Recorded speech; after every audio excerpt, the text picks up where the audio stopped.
Praise be to Jesus and Mary. You're listening to Returning to Catholic Roots in a New Age World, a podcast hosted by Holly and Mandy. Let's begin our show. Hello, everyone, and welcome back to the podcast.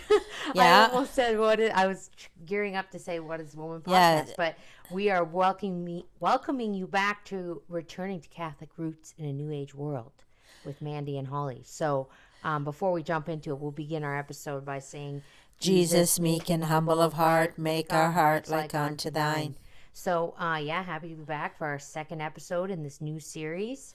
And it is not What is a Woman, and it'll take me some time anyways to get used to that. Well, it is generally always what is a woman. Yes, because, for me, we're doing, what is the book we're doing? Handbook of Good Manners. Yeah, and every woman should have a Handbook of Good Manners. And I noticed a couple of you, well, not on YouTube, but in the Facebook, our link was shared in a Facebook group, and some of you ladies were looking for this book. I tried to look for it too with no success. So yeah, it's basically a pamphlet. It's basically a pamphlet, and why I think maybe you can't find it is because it was made by the Mother House of the Sisters of Charity, but it was made for their nuns. Yeah. Right? So I don't know that this would have been wildly put out there. It's like probably a pamphlet at the back of your church or something. Yeah. Like that. We do that at church. Like we have our own little prayer book and like it was probably just that. Made for their convent. So I don't know that it was published per se. Mm-hmm. But I did take a picture of it, and I shared the inside cover. If that maybe will help some people in their hunt. Like, you never know, people sell these on things on eBay and stuff. Maybe you'll be able to find one or something. Right. But, anyway, so that was our first episode. I hope everyone enjoyed it, and I did see all the comments. Everyone's very happy we're back. So right. We did have a negative comment. Did we? Yeah, I've been getting. Well, you told me. I actually didn't. I didn't go back and read it. Yeah. Somebody didn't appreciate my negativity-ness, but I was giving it some thought, right? Because I was giving it some thought, because I do consider myself to be quite negative. Like I always say to myself, okay, you need to be a little more positive. Like why are you always so negative? Yeah. And I was thinking, because I was thinking about this.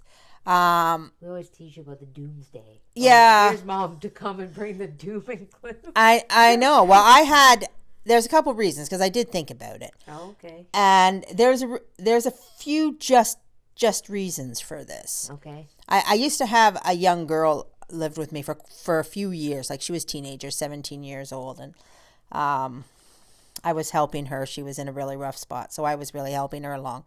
But she would come in, and she'd be like super excited, like about something, maybe because she had a job, and she'd come in and just be like, right, this is the greatest thing that's ever happened, and blah blah blah.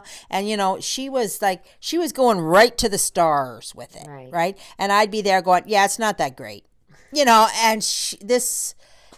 and this one time, she just lost it on me, right? Mm-hmm. She's like, how come you can never just be happy, and you just always bring everything right down? And I'm just like, oh, right. And it is a virtue. It is a virtue to be joyful with the joyful. Yes. Like, that's part of a woman's duty, to be joyful with the joyful. Yeah. So I'm just like, okay. And I said, but to be fair to me, nothing is ever that bad either. Yeah. Like, you could come in and tell me, the worst possible thing in the whole entire world, and it could be horrific. Mm-hmm. And I would go, yeah, that's not that bad. You still have God. That I am that way, right? Yeah. Like I said, nothing is ever that great, and nothing is ever that bad. Right. So, I am consistent. I am very in the middle of the road, but I am going to try and be more joyful with everybody, and more, oh, that's wonderful, Okay. That just seems so unnatural. But there is another reason. Okay. Especially when it comes to the children. Yes. Right? This is my biggest thing with the children. It's not so much that I want to bring everybody down about their children and like, okay, don't revel in that, please. But it's more that the more pride you have towards your children, the more God is going to knock that out of you. Yeah. Right? So it's very, very, very important for young mothers to, check the pride when it comes to the children. I mean, it's for your own benefit. It's not because I want to be, enjoy their saintliness now because, they're going to turn 15 and they'll be little demons and away you go. Life will be grand, Yeah. It's not that. It's that you want to remain humble towards them. Yeah. Right? You don't want to have the pride in them because pride is a vice, right? And if you set your children up on this pedestal, the good Lord will knock them off. Right. And so you as a mother has to remain humble and just, when they do these cute little things, and they are adorable. I'm not going to say they're not adorable. They're just so adorable. When Doug did that, you're just like, oh my gosh, you're a saint. Well, trust me, there's moments where he's not, and I'm very aware of that. But you just feel the joy in seeing how much they love God, and you feel the joy in seeing how much they want. Well, that's why I think to go to heaven. I think it is important in those moments to feel the joy. To feel the joy, but not to allow the pride. The pride to come in. You have to remain humble about it. I mean, I would even suggest to immediately say a prayer. When your child gives you that joy, to say, get on your knees or whatever, and just say a very quick prayer and just say, Lord, this is your glory, not mine. This and help me to continue this. Help me to bring them into adulthood and retain this. Well, and because I believe we did talk about it in another podcast that we have to always keep in the forefront of our mind. And I forget this sometimes. I know I'm not alone in this, but that the children do not belong to us. Right. They're God's children. They're not our children. Yeah. Did we talk about this last time? The fear. I can't remember. About the fear that mothers have of their children going to hell. Yeah, I can't remember. Yeah. I can't remember. Okay, well, because we were talking about it at a women's meeting, so I'm not sure if we talked about it in the podcast or we just talked about it at the women's meeting. It is, I mean, and I remember being a young mother too, and even an older mother, where, the idea that your children will not save their soul gives you so much fear and anxiety, right? Because, how can I get to heaven and my child not get to heaven? Right. I mean, and I said, well, first of all, you're assuming you're going to heaven. Maybe you're not going to get there either. I don't know. I said but hopefully not. But that right there though is the proof and point why we need to live in the present and not the future. Right. And that's the proof right there that we've said this on a podcast before. I know we have, that those that live in the past are depressed. Those that live in the future are anxious. Right. Anxiety. That's proof right there. Right. Why are you even thinking about that? Why are you even thinking about the future? Right, because even if you'll get to heaven, you should be living in the present right now. Because the reality is the child doesn't belong to you. So if you think about this and put this into perspective, the child belongs to God. Yeah. You're just the temporary caretaker.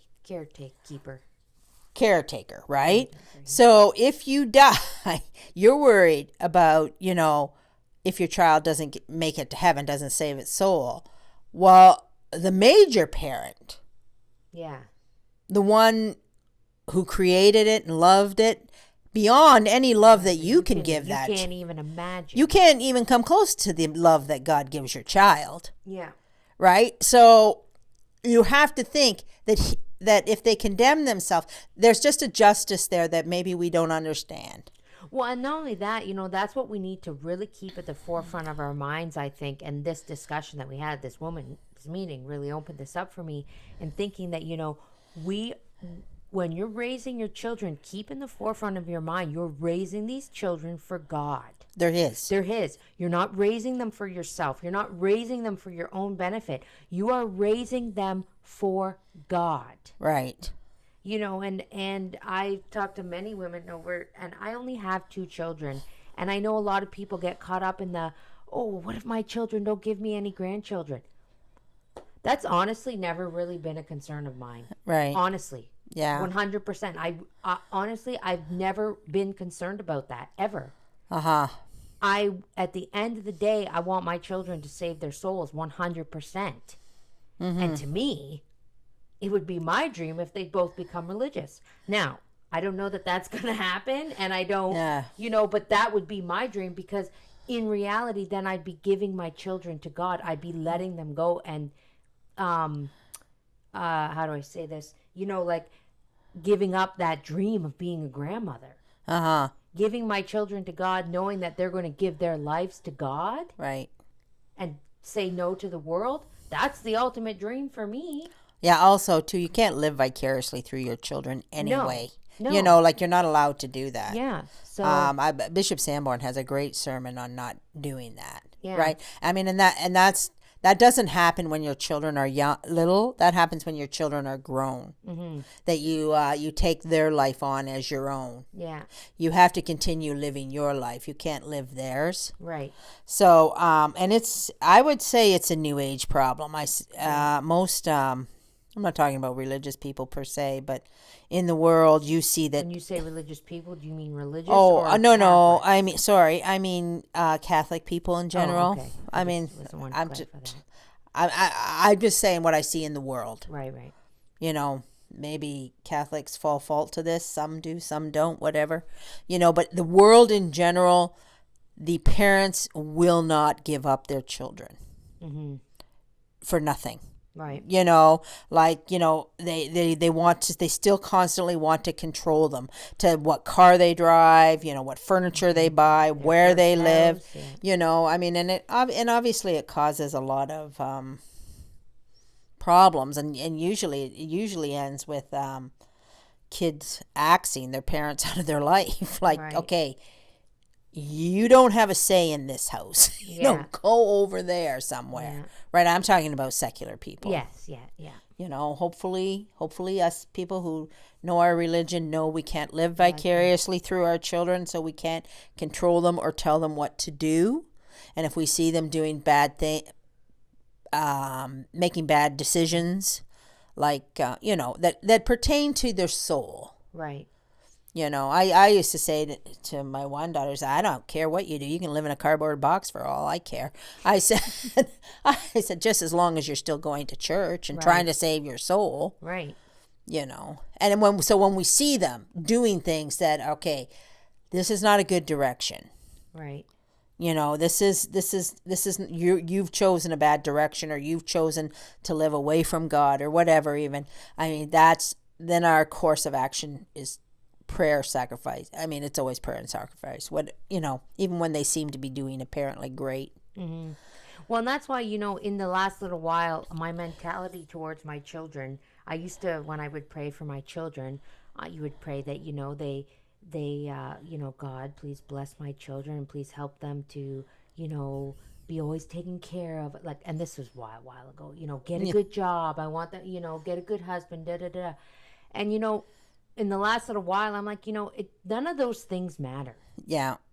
I mean, they matter, but none, like, they don't matter. From my perspective, obviously, yes, if my daughter's going to get married, I want her to have a good Catholic husband. Yes, obviously. Mm-hmm. But I don't really think, and don't jump down my throat when I say this, I don't really feel the need to pray for that. What I pray for my children is I pray to the Lord. I say, please don't let them lose their prayer life.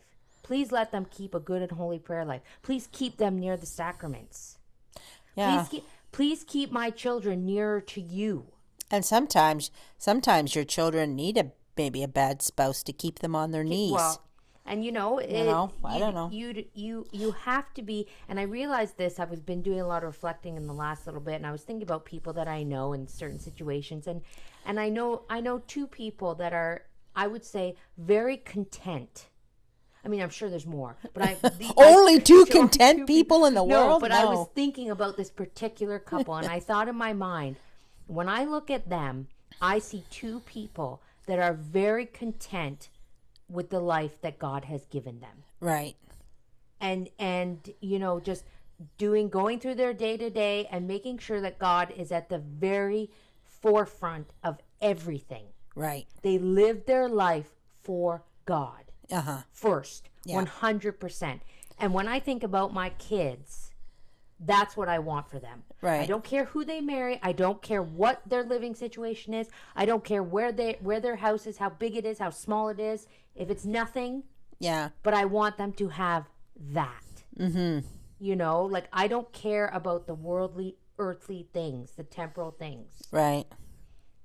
And I think Father said in a sermon recently, not like a few Sundays ago, we have to leave the world behind. Yeah, more so now than ever. And now so more than ever. Like completely. I'm going to tell you. Completely you have to leave the world Okay, behind. this is where we are here with the world, okay?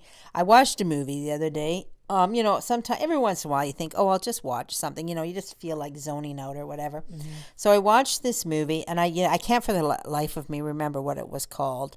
You do that a lot. I know. Well, okay, to be fair, they're not worth remembering. No, okay.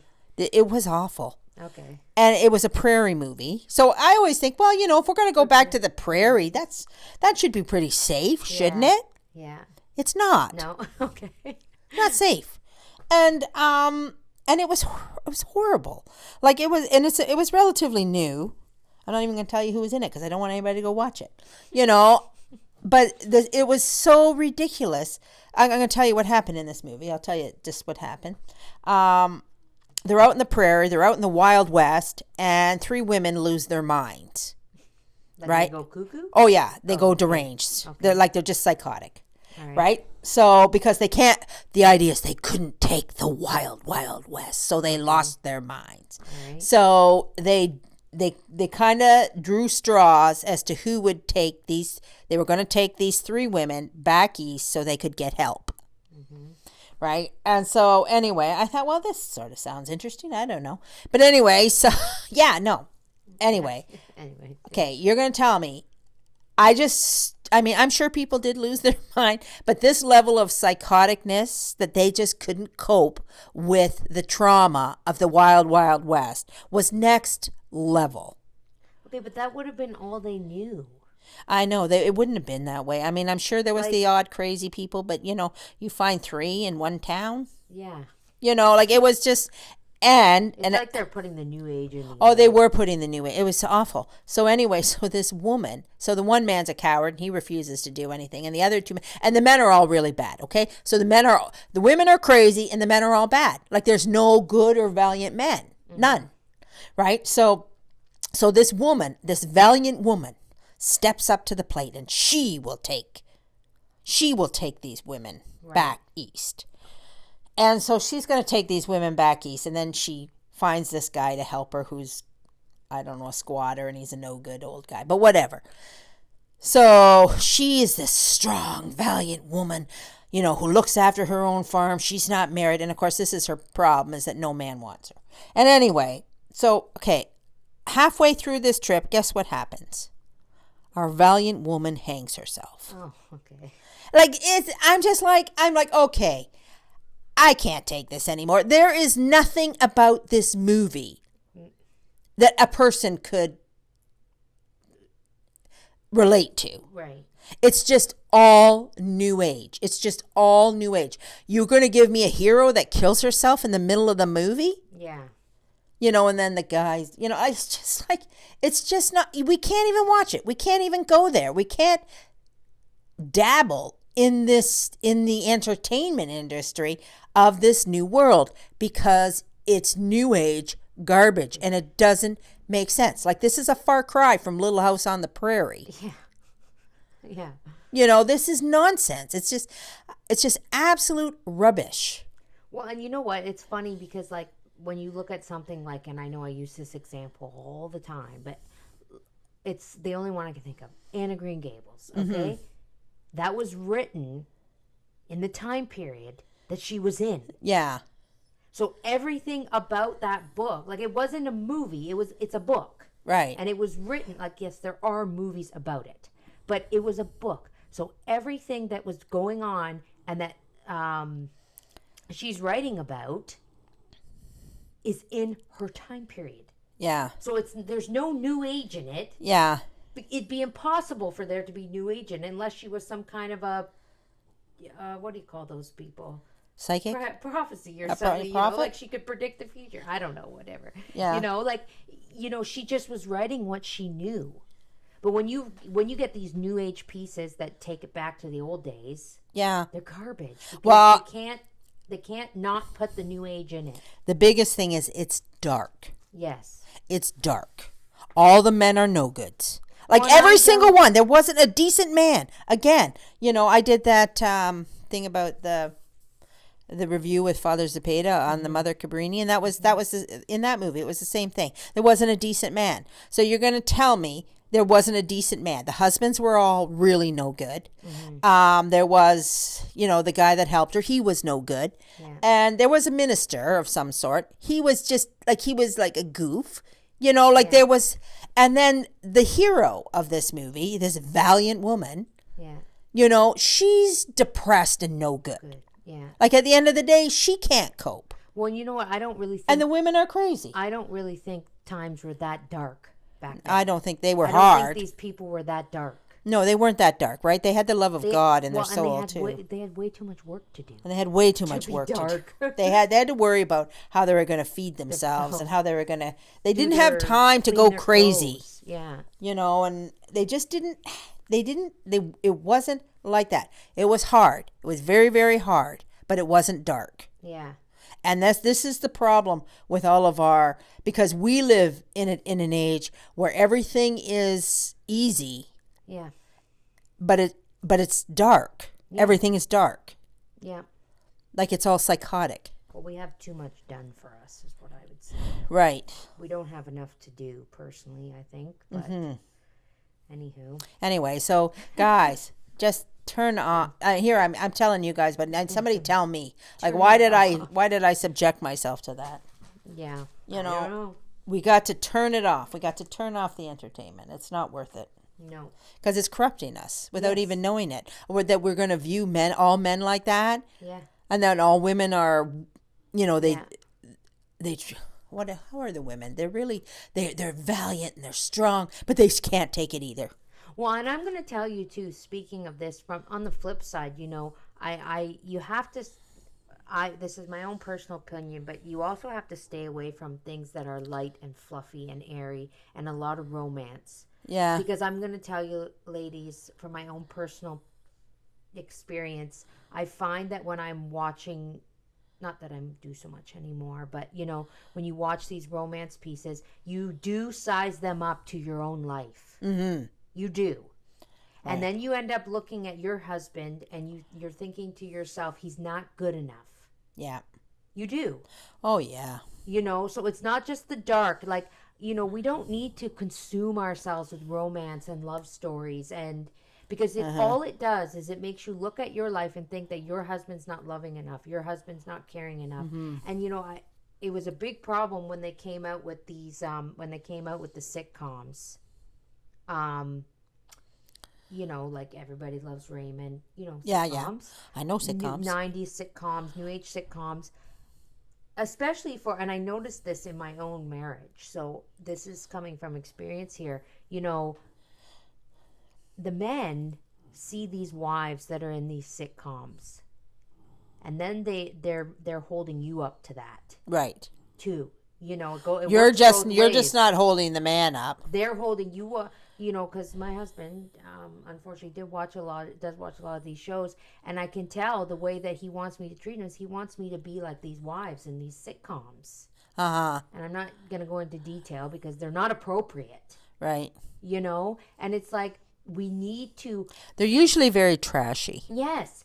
And very trashy. We need to shut this out of our minds. We do need to be very careful with what we're filling our heads with. Like, we have to think in our minds, our minds have all this space, right? Mm-hmm. Our brain, our minds, we have all this space. and we're continually bringing things in, ingesting things into our minds, what are we ingesting into our minds?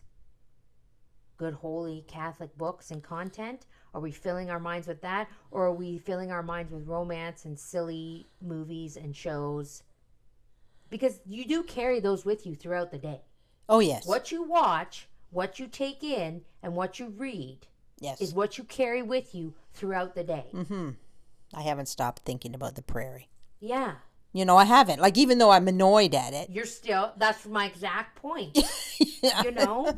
And I have to be, and we can get very sucked into, you know, what's it called when you just sit and watch, binge watching. Binge watching, yeah. You know, that's another dangerous thing too, is the binge watching. And then this stuff, it just consumes your life. Yeah. Constantly, you know? So it's all that you think about. But anyway. And it's messed up. I can't even if you took out every single inappropriate thing, it's still messed up. Like, we have crossed a threshold where reality is not in our television. Well, and I'll give you an example on how this works. And it does work because for a while, in Lent, the TV goes off.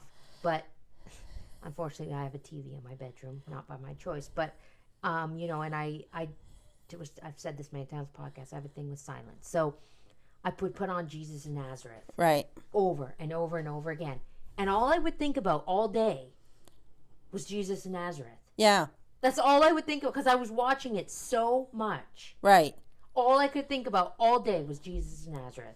Yeah, or yeah, the scene with Mary Magdalene, the scene with Peter, the scene, and I would like play those scenes over and over in my mind. It's also during Lent too. The Father Gecko was reading the Passion of the Christ. Yes. By Reverend Goodyear. Yeah, right. Yeah. And they played this intro music. I can't even remember it now. Do you remember it? I didn't listen to them. No, Okay, well, they played this intro music, and I was constantly running, and it was in my head. I was all the time. I was going over and over and over again, and I couldn't figure out where it was coming from.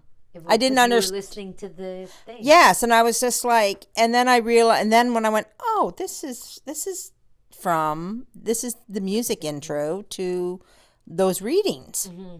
And because I try to do a lot of subconscious stuff too. Like, I put stuff on when I go to bed, mm-hmm. and I might be good for 5 minutes and then I'm sleeping, but it continues to play, right? Yeah. And I figure it's going into my subconscious, and it does. Mm-hmm. So that when you wake up, you're like, you know, you're filled with good Catholic. You're humming thoughts. The intro, and I can't remember what song it was, but it was a Latin song, you know. Obviously. I'd have to go back and look. Yeah, I've forgotten already. But at the time, because I was listening to it, it was in my mind all the time. Yeah. And that's what we have to do. We have to say, okay, I need to put stuff in my mind all the time, especially because we have to fight so much contrary stuff. Well, and you know, it's like, I have a little speaker in my house, and I'm constantly playing either Gregorian chants, singing nuns, Benedictines, Mary, Daughters of Mary. Like, I have a whole playlist that I just play. I put it on and it just plays throughout the day. And my daughter, she's like, can't we listen to something else? Yeah. And I just kind of, I don't really say no or yes. I just go about my day. Yeah. Well, because I don't want anything else playing in my house. Right. You know, that's what I want. And it's, you know, but it does have an effect on them, even if they think it doesn't, because we were visiting friends in Michigan, and she was playing music in the morning. Same thing with the little speaker. And we came down, and my daughter said to me, wow, I feel like I'm at home. You know, like, so, and she was very sincere about it. Right. And then she looked and she goes, Mom, this sounds just like our house. And I'm like, I didn't say anything in my head, but yeah, that's the idea. You know, like, this is what I want you when you're grown up, and you remember when you think of Mom's house, this is what you remember. You want to fill them with all the good warm thoughts. Right. You want the warm fuzzies. Like, you know, but if I'm sitting here blaring, I don't even know what, because I don't listen, you know, but anyways. Well, it could be that Taylor Swift song I saw a meme. Oh, I will not even go near Taylor Swift. It's very satanic. No, I know. I mean, it wasn't a meme. Somebody wrote something about I it. read it to you. The lyrics. Yeah, the lyrics. She basically sold her soul to the devil. They're very the lyrics satanic. are full of Antichrist and basically, the lyrics are awful, horrendous. Mm-hmm. So stay away from things. And okay, let's think about that for a minute. Is she not like the number one? Oh, she's like the icons of icons. Of pop music. Right, and so all these girls and all these and women, little girls too. Little girls go to and we can talk about filling our head with the Passion. Yeah. And all these this whole rest of the world is filling their heads with Taylor Swift's satanic lyrics. Yeah. And how do you think that the world could not be dark? Yes. Right? Yeah. Yeah, it's crazy. Absolutely crazy. Well, we'll dive into our book here, I guess, now that we've done our long intro there. Yeah. Well, I just had to tell you about the prairie. The prairie. Okay, so we left off here in the first chapter. This book doesn't really have chapters. No, it doesn't. So we're reading about factors and personalities. So I'll just begin here. Right. Quote, character deals mainly with the interior life, personality with the exterior. The elements to be considered in the formation of character are natural temperament with its emotions, cast of thought, and tendencies of will, principles of conduct, and free will. End quote. Okay. All right. So I was doing a little investigating into the temperaments. I sent you over, yes, and you probably didn't watch it, did you? No, I did not. I was hoping you wouldn't bring that up. Well, it was just a sermon on the temperaments, but it was pretty good. And I'm going to tell you a little bit about what I learned. First of all, the very first thing was that Christ actually has no temperaments, right? Because he's perfect. Right. So that was the one thing I learned from this. Well, I actually knew that, but just kind of when somebody says it, you kind of course, naturally, right? Naturally, yeah. And we're supposed to be imitating Christ. So in our imitation of Christ, we have to kind of control our temperaments, right? And what he also said is your temperaments can change. You can change your temperament. And we talked a little bit about this. You don't, just because that's your natural inclination, doesn't mean you can't change that, because with the temperaments, it tells you all the vices too. Right. So when you find out the vices that are attached to your natural inclination, you can change that. And so by getting rid of those vices, right? It doesn't mean that forever. Even though as today I went and got my groceries, and of course I couldn't find my debit card. That's a sanguine thing. I never put it back in the same place twice, because we're a little bit disorderly, Yeah. But anyway, I can change that. You can change that. And I work very, very hard at trying to make myself more orderly. You guys should see my mom's quote unquote wallets. I'm like, if that's a wallet, I'll eat a shirt. She has these little, they're coin purses. It's not even a wallet, Mom. And every time you pull one out at a store, I shudder, because the cashier's looking at you, I'm looking at you. Those old school lady coin purses with the little, what do you call those things? The gold bulbs? Yeah, you little push snaps. them apart, yeah. The little snaps.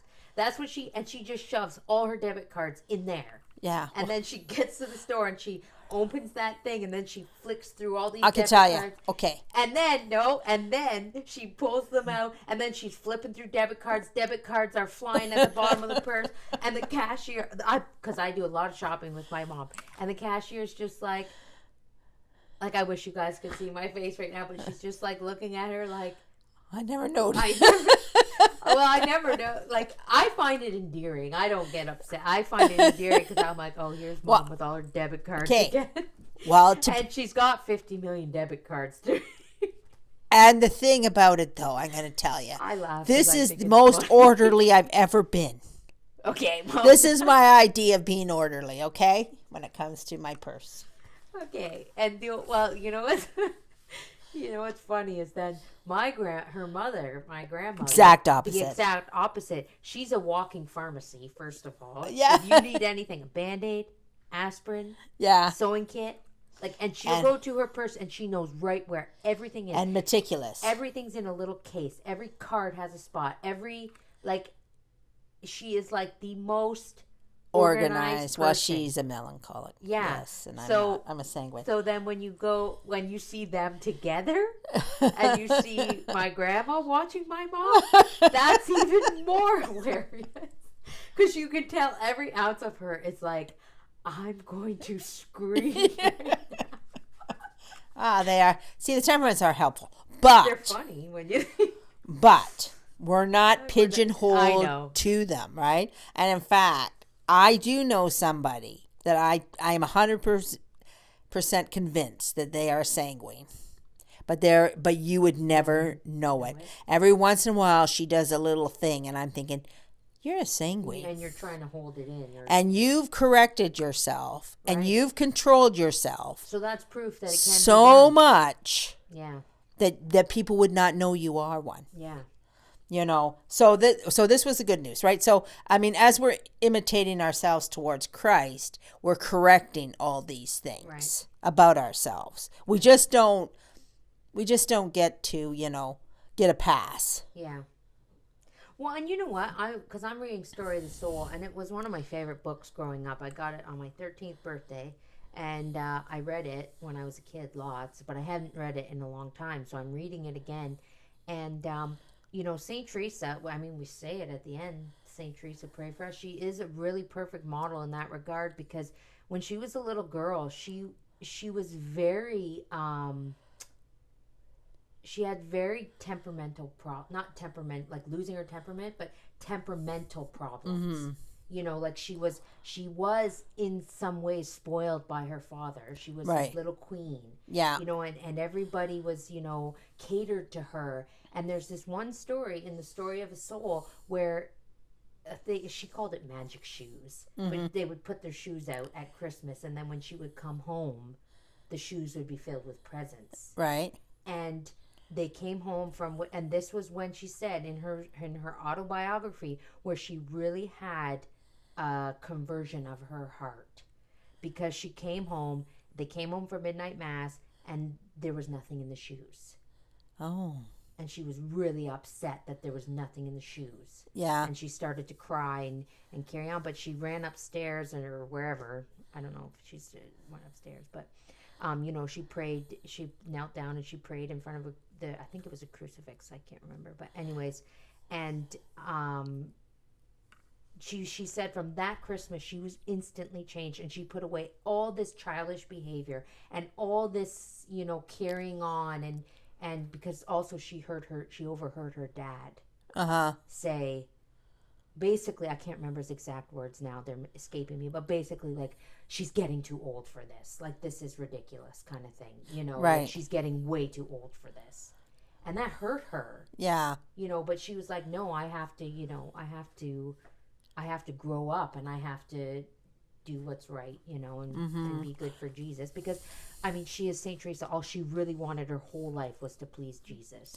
I'm going to put out there too that really good children, sometimes we do them damage.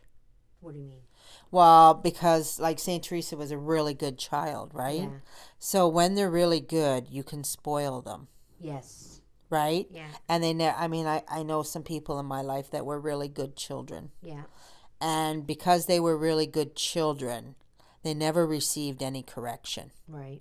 Ever, because they were really good children, and then as they grow, they just used to get everything their own, because you have a tendency to just give a really good child everything. Mm-hmm. And so as they grow up, they're just always used to having everything. Well, she did say though she had one aunt. Yeah.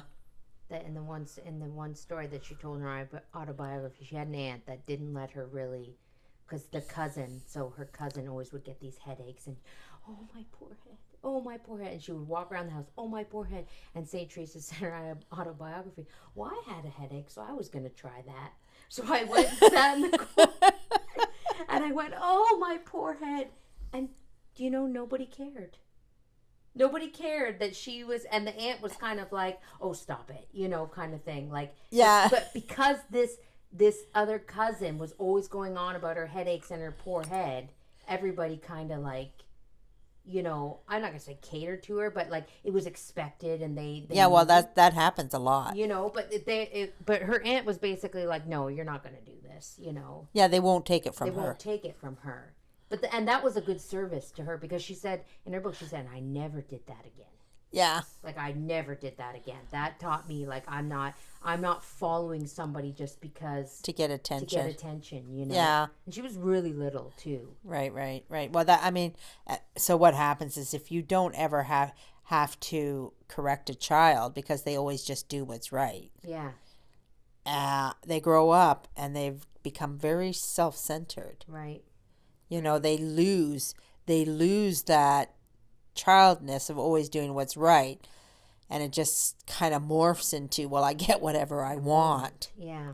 Right? There's so many pitfalls.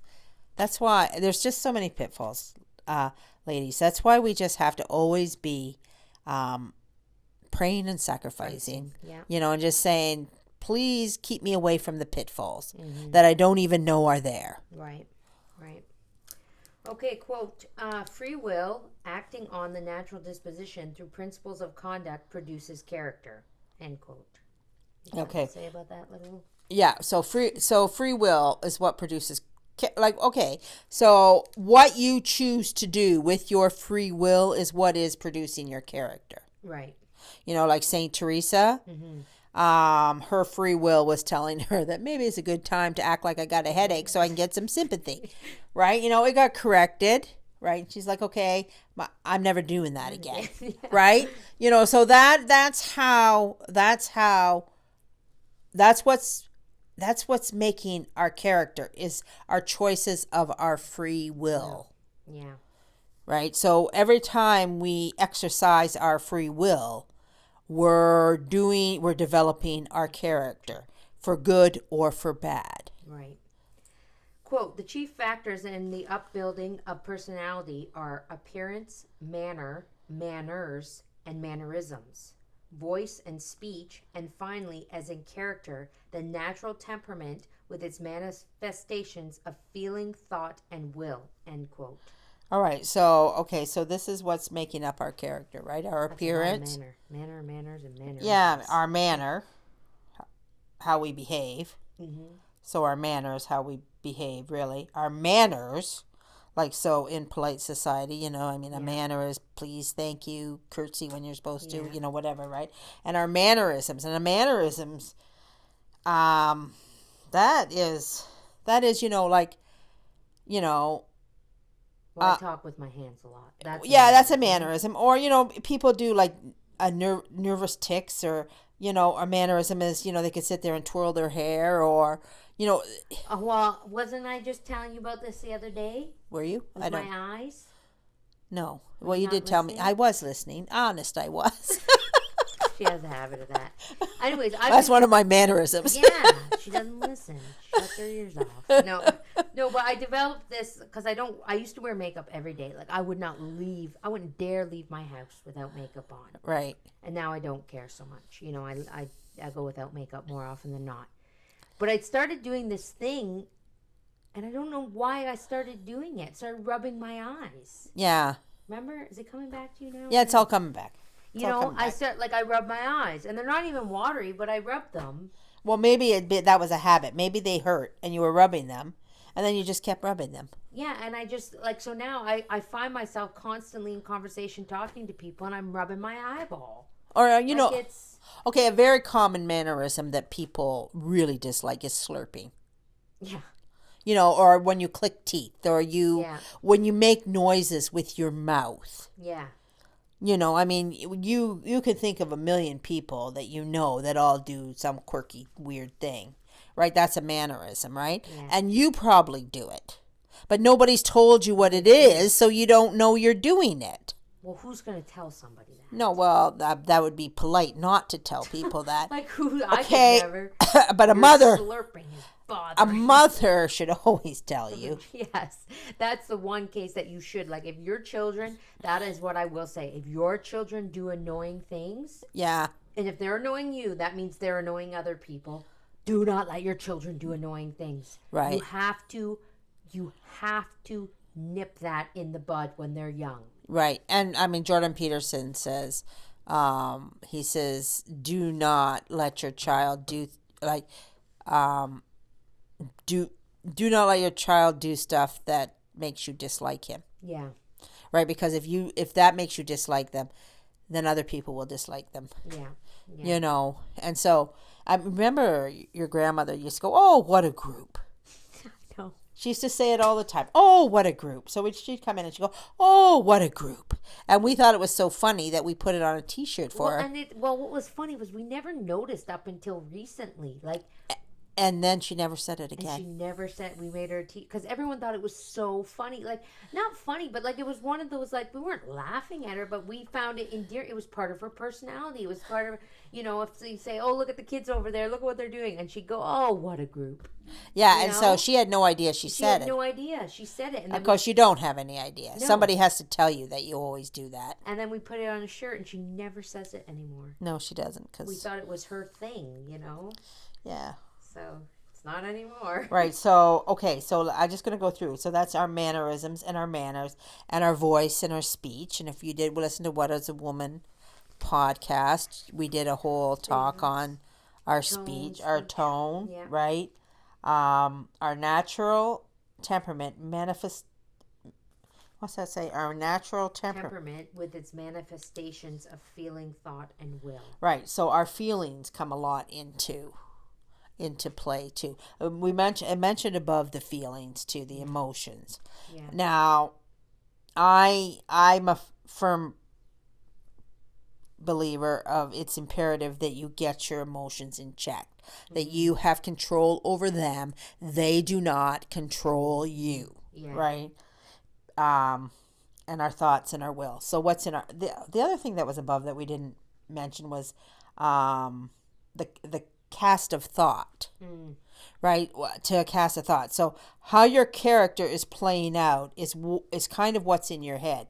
Right. So if you have something going on in your head that's bothering you, say it's bothering you, and it has a tendency to make you a little bit angry. Mm-hmm. That's going to come out in everything you do. Your cast of thought. Yes, yeah. Right? So everything you do will have a spin on it. I'm going to use a little example. I read it to you. A friend on my Facebook had posted something about, when you love your children and you could go back and you wish you could hug them and one more time and, because they've grown up. And I commented underneath, or wish you could beat them just a little bit harder. That's the doom and gloom. No, that was my cast of thought. No, I know. Because I was annoyed. You were annoyed at one of my children. Yeah. When I wrote that. So that was a total cast of thought coming out. I know, but that's why you have to be careful because nobody knows that you're not getting along with your kid, and they're just like, what is wrong with that lady? They should have known, because that's your cast of thought. Like, I know. At that particular most people don't moment. think that way. Well, they do. No, I mean about other people. Like, no, they don't know that's your cast. No, they don't even recognize it in themselves. That right now, I'm not in such a great place. So what comes out of my mouth is, I'm not, I wasn't in the place of, I'm loving and missing my children. Well, I think that's why we do have to be very careful when we're giving people opinions or thoughts or whatever, because whatever's going on in our life personally, or how we feel is going to come out in our opinions and our thoughts. Yeah, we reflect it. So, we're not, we're not unbiased. Right. We're not unbiased to our own thoughts and our own feelings. Yeah. Okay, quote, both the formation of character and the upbuilding of Did I read? Yeah, no, I didn't. Sorry. Quote, both the formation of character and the upbuilding of personality are well within the reach of our powers, end quote. Right. So, meaning within the reach of our powers, that we do have control over that. Our feelings. Yeah. And our thoughts. Both the formation of character and the upbuilding of personality are well within the reach of our powers. Right. The formation of character. Yeah. So that means we have the ability to form ourselves. I'm just going to talk. Well, I think it all comes back to what I said the very first episode. Yeah. It's within our power how we act and how we will. We don't sit back and say, well, I'm a... Yeah, we don't get a pass. We don't get a pass on anything. And I just want to talk just a brief about formation.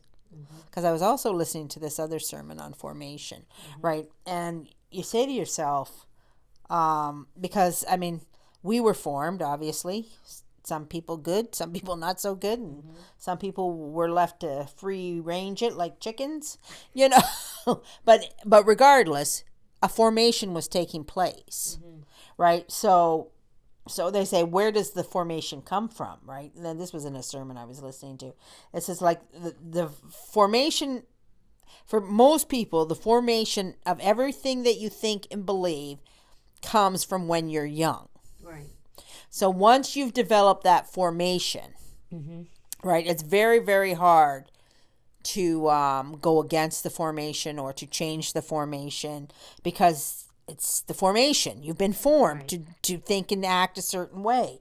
But it's, as the book says, it's within your power to change it. Right. Right. But there's a couple of reasons, like when you talk to somebody and they have an inability to grasp what is said. Right. And it's because of the formation. Okay. And to me, there's this, I think that the screen in today's world is making a huge disconnect between the formation and reality. Right. I watched a show on, it was Judge Judy. This was years ago, long time ago. And it just stuck with me because that was the craziest thing I'd ever seen. So these two cousins go in front of Judge Judy, and they're fighting over a cell phone. And the one cousin, she was the responsible one, and the other, they were sharing a cell phone plan, and the other cousin was just a ditzy airhead, and she was running up bills, and she wasn't being responsible, and so the cousin cut her off. Well, then she went behind her back, reconnected it, pretended to be her, like she was fraudulent, right? Right. So obviously, and now the responsible cousin was suing the irresponsible cousin for the damages and the money. Well, Judge Judy says to this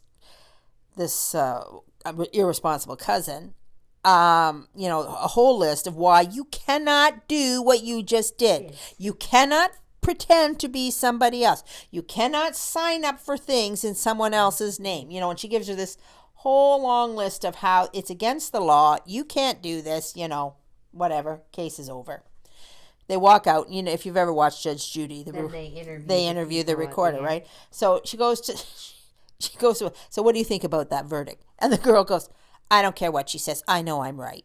I'm just like, she just told you it's against, like, she just told you that you can't do that. And this was so many years ago, but that's when I knew we were in trouble. Yeah. Like, I said, that's crazy. Yeah. Like, there's such a disconnect there. Yeah. In between reality and what you want. Yeah. Like, there's not, is it no formation? Like, I don't know what it is that, that how, is it just the level of entitlement? It's the entitlement for what I think, the entitlement and the narcissism is rampant. Right. But so there is no actual formation. It's just 100% entitlement. Right. But there's such a disconnect with the reality, Right. Yeah. And, here, I just got my little notes here. Sorry. And cutting the roots. Right. And we know that from Vatican II, right? When you cut the roots, you kill the tree. So that's what creates a disconnect with the formation, right, of people. But our book says, so we're living in a world, I think I'm getting a little sidetracked here, But but it's all about the formation. Like we have to know why the formations aren't working or what is going on here, right? The entitlement, the disconnect, the screens. So we have to make sure that if we weren't properly formed ourselves, we have the power to correct it. Mm-hmm. The other thing too is what they said is if you tell, and this would happen, this is what happens out in the world. If you say to somebody, oh, well, that's not right. Yeah. Like, it's like the feminists, protesting for Muslim rights. Right. Like you see it all the time and you're just like, okay, do you know how the women are portrayed in that religion? Yeah. And if you tell them, they don't believe you. Yeah.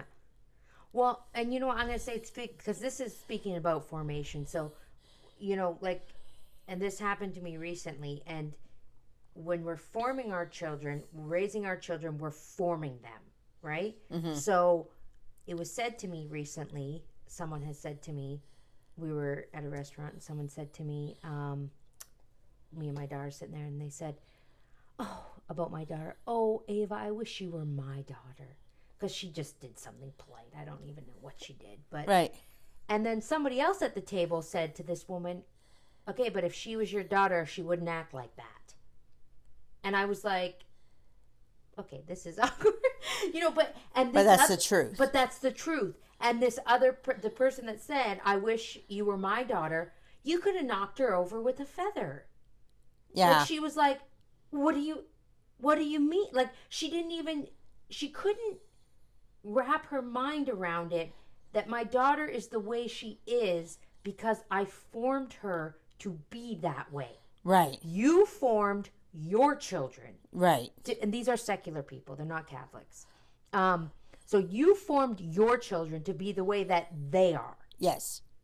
So if my daughter was your daughter, and this is what the other person said to her, and she couldn't fathom it, mm-hmm. that, hey, this person was that rude. But it's not, it's the truth. Yeah. And we have children the same age. Yes. They're the same age. Yeah. So you formed your child into what you get. Yes. Like what you have is because you formed that. Right. And she was just like, and the thought had never occurred to her. I raised that. Yeah, well, there was that meme. Like, I raised that. And then I could see she kind of got it, but it's kind of like she was insulted. Well, she should be insulted. No, I know, but it was very. I mean, you see all these experiences, and that is a moment for her that was a kind of a humbling experience. It's like I raised that.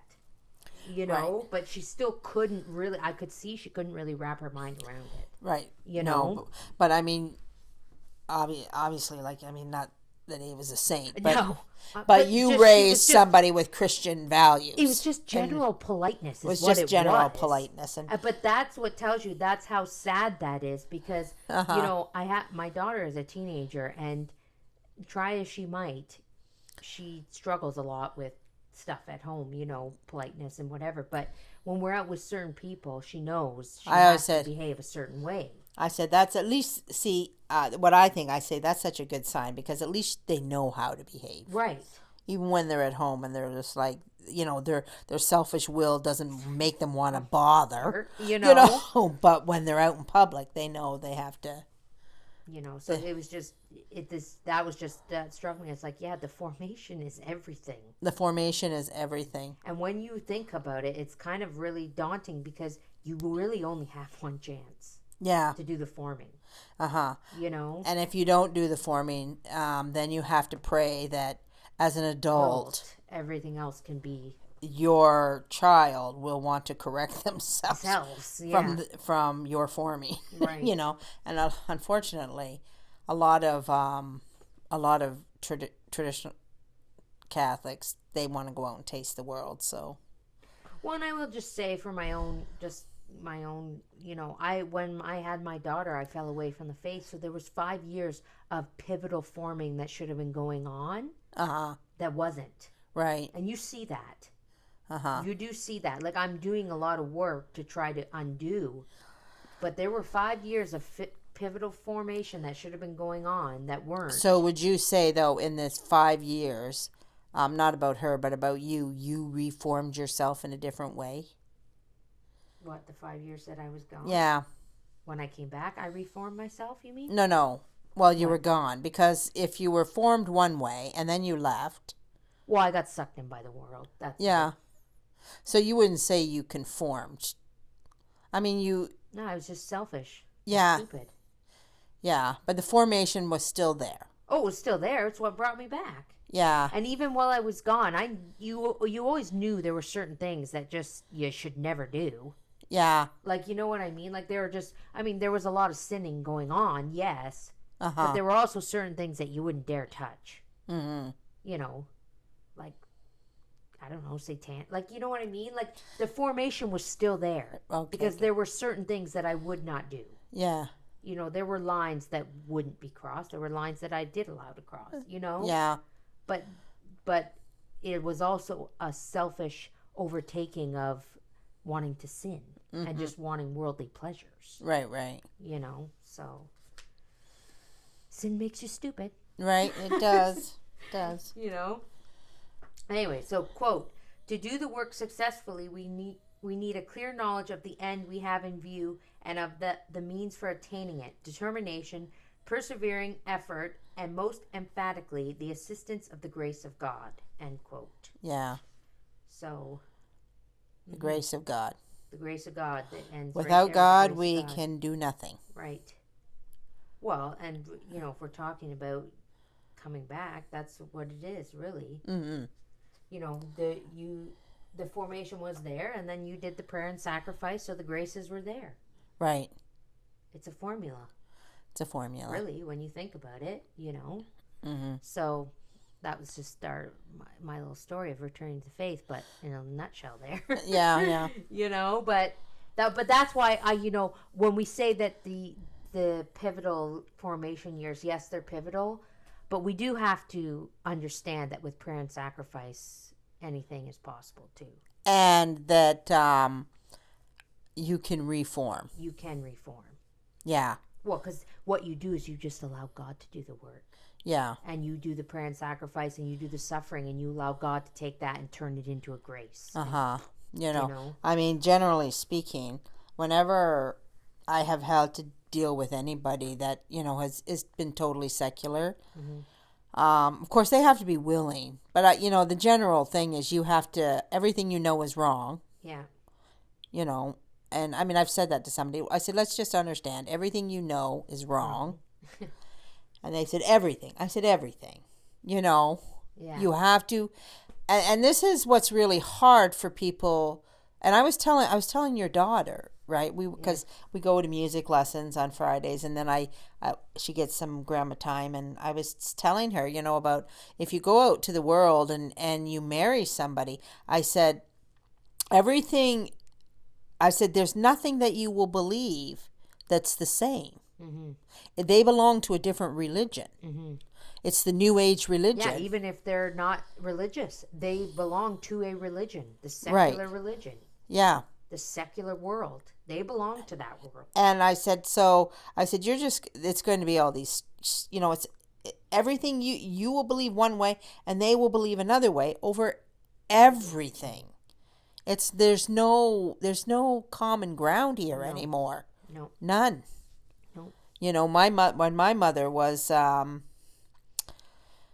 she converted to Catholicism from the Anglican Church. Mm-hmm. There was still a common ground. She was still a Christian. Yeah. You know, she was still a Christian. They had the same understandings of Christianity. They understood the 10 Commandments. Yeah. You know, I mean, in Protestant religion, the depth isn't there, but the principles are the same. Yeah. You know, so it's not that big of a jump. Right. But in today's world, it's a big jump. It's everything you know is wrong. Yeah. Yeah. To come over to this side of the fence. Yeah. And, you know, and that's why even, too, when we have new people coming into the church that maybe come, you know, by the grace of God, they come from secular lifestyle. a lot of hurdles are still hard for them to overcome. Well, and that's where I think it's really important to remember that. Yeah. And keep that at your mind. And, because, I mean, I'm just going to say, we have to understand that somebody doesn't convert and then, boom. They're St. Teresa. They're St. You got to give these people a little bit of time. Right. You gotta give them a little bit of time to undo and unpackage and come to the knowledge and the realization and understand that they're not going to be where you are. Right. Except for by the grace of God. Yes. In some miraculous conversion. So, we always have to remember as Catholics to be charitable and kind. Mm-hmm. And patient. Yes. And, don't come down so... I don't know. I mean, I'm just going off of some things I've seen online recently, and they've just been very unsettling. You know? And it's like, just give people time to really. I mean, everybody. We've talked about the spiritual ladder many times, right? Mm-hmm. So, anyways, that was my little PSA. No, it's true. Because I'm getting I do believe that Facebook is evil. I do believe that the internet is evil. For everybody. And charity will grow cold. Charity is cold. It is cold. Right? And I mean... And we can't sit there and say that we're above that. Right. Because I've seen it. Yeah. Even in Catholic circles, I've seen it. I've seen the charity grow cold. Right. So we shouldn't just think that it's that very, very pharisaical mindset. Yeah. We got to be careful that we don't fall into that. Right.